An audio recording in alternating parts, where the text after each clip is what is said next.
네, 미래통합당 4.15 총선 참패 수습을 위해서 결국 김종인 비대위 카드 꺼내 들었죠.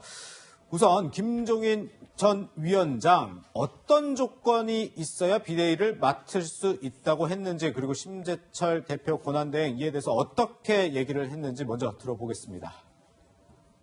8월 달이 되는지 10월 달인지 모르겠는데 예. 지금 무슨 전제를 무슨 앞으로 8월 달에 하겠다, 10월 달에 하겠다는 그런 전제가 붙으면은 나한테 와서 얘기할 필요도 없어. 총선 이후 당 진로와 관련해 최고위원회와 당내 의견 수렴 결과를 바탕으로 김종인 전 선대위원장께 당 비대위원장을 맡아달라는 공식적인 요청을 드렸고 이를 받아들이셨습니다.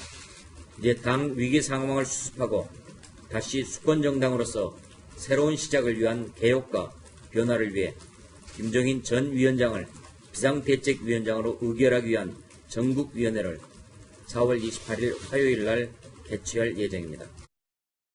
네, 박인복 교수님, 사실 김종인 전 위원장과 심재철 대표 권한대행 어젯밤에 만날 거라는 예고가 있었지만 이 만남이 불발됐다 그래서 이 김종인 비대위 체제 어려워지는 건 아니냐 했더니 오늘 아침에 또 전격적으로 이렇게 발표를 했네요. 그래서 이제 만남이라든지 전화 통화도 가능한 문제니까. 예. 김종인 위원장이 약간 뒤로 물러섰다는 모습을 보였습니다. 원래는 내년 대선, 2022년 대선 때까지 정권을 달라고 했던 부분이. 제한 없이요. 네, 제한 없이 정권을 달라고 했는데 그게 이제 당원도 바꿔야 될 상황인 것 같긴 합니다. 그런데 이제 내년 4월까지만이라도 해서 수습하는 데만 역할을 하겠다라는 입장이 보이면서 뒤로 물러서는 모습을 보이면서 이걸 전격적으로 합의된 거 아닌가 싶은데요.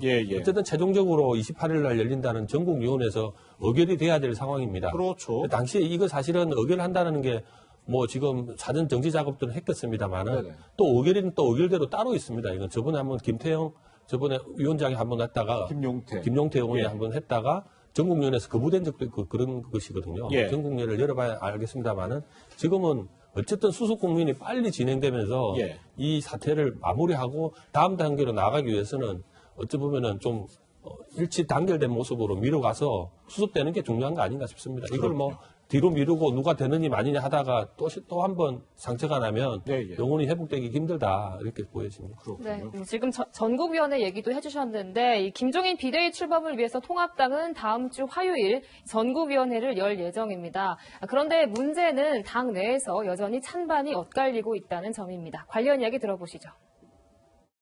지난번에 설문도 들어보셨지만은 가만히 넘지 않았습니다. 지금 김종인 비대위 체제를 강행해서 밀어붙이려고 하고 있고요. 또한 8월 30일로 되어 있는 전당대회를 당연 단계를 고쳐서라도 하겠다는 거는 이거는 정말 있을 수가 없는 겁니다. 이거는 지금 당선된 의원들의 그 열정을 높이 평가하고 당을 세안하는 생각은 옳지만 수도권 패배에 냉정함 위에 이 당을 세우지 않는 한 이 당은 한골 탈퇴가 어렵다 그렇게 생각하고 김종인 비대위의 출범은 당원 당규에 합당하고 총선 민의에 부합하는 것이다.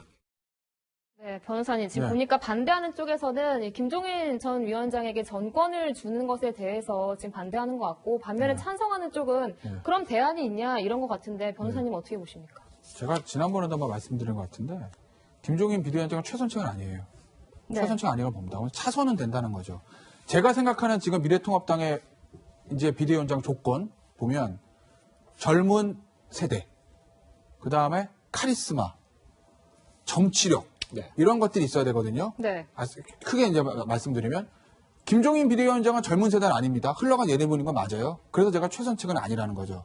다만 카리스마와 정치력은 가지고 있는 사람인 건 맞다. 왜? 직업이 지금 여당 쪽에서는 직업이 비대위원장 아니냐 이런 약간 좀 조소 섞인 얘기들 나오는 것 같긴 한데 직업이 비대위원장 얘기는요. 반대로 말하면 그 정도로 당을 수습하는 어떤 경험은 많다는 건 아니겠습니까? 지금 만약에 김종인 비대위원장 아니고 내부 얘기하면 내부 하면요. TK, PK에 있는 중진위원들이 돼요. TK, PK 출신의 중진위원들이 지금 당 수습이 가능하다고 보시나요? 지금 보면 수도권, 젊은 세대, 중도 이게 안 되고 미래통합당이 지금 영남 쪽으로 쪼그러들었기 때문에 지금 당이 총선에서 참패했다는 게 대다수 진단 아니겠어요? 그런데 TK, PK의 중진 의원들을 당대표 하시겠다고요? 비대위원장 하시겠다고요? 그래서 뭐 어쩌시려고 그러세요? 그렇기 때문에 김종인 비대위원장이 전 선대위원장이 분명 최선의 카드는 아닙니다. 네. 진짜 흘러간 옛인물이고 직업이 비대위원장을 들을 정도로 신선함 없고 나이도 많습니다. 젊은 세대가 가야 된다는 흐름과 맞지 않은 건 있어요. 하지만 그의 정치력과 경험과 카리스마를 밀어봤을 때 차선책은 된다라는 거죠. 네. 네. 그런데 어쨌든 이제 전국위원회 추이는 기다려봐야겠지만 만약에 이 김종인 전 선대위원장이 강력한 권한을 가진 비상대책위원장이 됐을 경우에 이제 2년 뒤에 있을 대선을 향한 이제 뭐 대권 이제 경쟁이 당내에서 시작되는데 여기에 상당한 영향을 미칠 수 있어서 그런지 그렇죠. 뭐 홍준표 전 대표, 유승민 의원 이런 사람들이 김종인 전 위원장에 대해서 좀 부정적인 발언들을 하더라고요. 바로 그 부분이죠. 그러니까 김종인 전 비대위원장이 전권조 최소 연말까지 할게라는 얘기는 예. 2년 후 대선입니다. 네. 아시겠지만 경선판은 내년 이맘때부터 시작이에요. 경선 예, 베이스는. 예. 그렇죠? 그럼 내년 이맘때까지만 최소 김종인 비대위원장이 한다. 예. 하면 결국 이 후보를 메이킹하는 킹메이커 역할을 하겠다는 거 아니겠습니까? 네. 그렇기 때문에 그걸 알고 있기 때문에 잠룡이라고 불리는 홍준표 전 대표라든지 유승민 전 대표 같은 경우에도 거기에 대해서 거부 방안을 보이는 게 김종인 전 선대위원장이 비대위원장 하면서 킹메이킹을 하기 시작하면 과연 누가 이제 후보로 유력하게 뜰지는 모르는 거 아니겠습니까? 네. 김종인 전 선대위원장 항상 언론 인터뷰에서 그런 식의 취지의 얘기를 했어요. 지금의 인물로는 안 된다. 네. 당 밖에서 새로운 인물을 찾아야 된다는 얘기를 계속 해오지 않았습니까? 네. 그러면 지금 당내에서 잠룡으로 불리는 사람들은 불리해질 수밖에 없는 거죠. 예. 하지만 김종인 전 비대위원장이 좀 세대를 낮추고 당 밖에서 새로운 인물을 찾아야 된다는 그거, 이제까지 부각되지 않았던 새로운 인물을 찾아야 된다. 그게 미래통합당이 내후년에 있을 대선에서 승부 볼 길인 건 맞죠. 네. 교수님, 사실 이 김종인 전 위원장이 그러니까 무기한 임기를 요구했다는 이런 보도도 있었는데 여기에 대해서 선을 그었거든요. 그렇다면 이 김종인 위원장의 이 비대위 체제가 어느 정도까지 갈 거라고 보십니까? 본인은 그 말을 한 적이 없다고 선을 그었고요. 네. 그다음에 이제 김종인 비대위원장이 지금 연세는 많이 드셨지만 내걸고 있는 프레임은 70년생 이후 예. 80년생으로 지도부를 짜자. 예, 예. 젊은 지도부를 내세워서 혁신해 나가자라는 걸 걸기 때문에 네. 그 재선 이상급의 그 의원들로부터 많은 지지를 받고 있는 것이고 어찌 보면은 그게 답일 수는 있습니다. 지금 미래통합당이 미래가 없는 부분에 대해서는 너무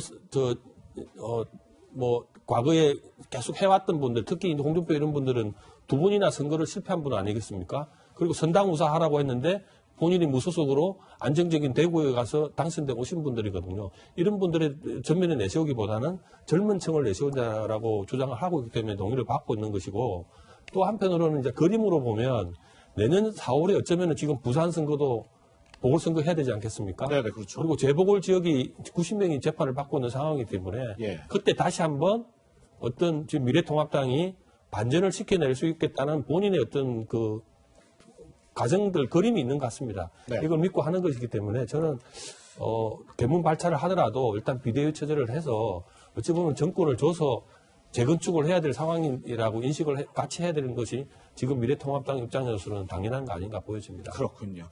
만약에 이 김종인 비대위 체제가 공식적으로 출범을 하게 된다면 미래통합당, 과거 새누리당 때부터 해서 최근 10년 동안 무려 비대위만 8번째 하게 되는 거라고 합니다. 지금 저희가 그래픽으로 몇몇 보여드리고 있는데 2012년 박근혜 비대위 외에는 크게 성공했다는 평을 받지를 못했는데 김종인 비대위 과연 어떤 결과를 보일지는 저희가 계속 지켜봐야 될 것 같습니다.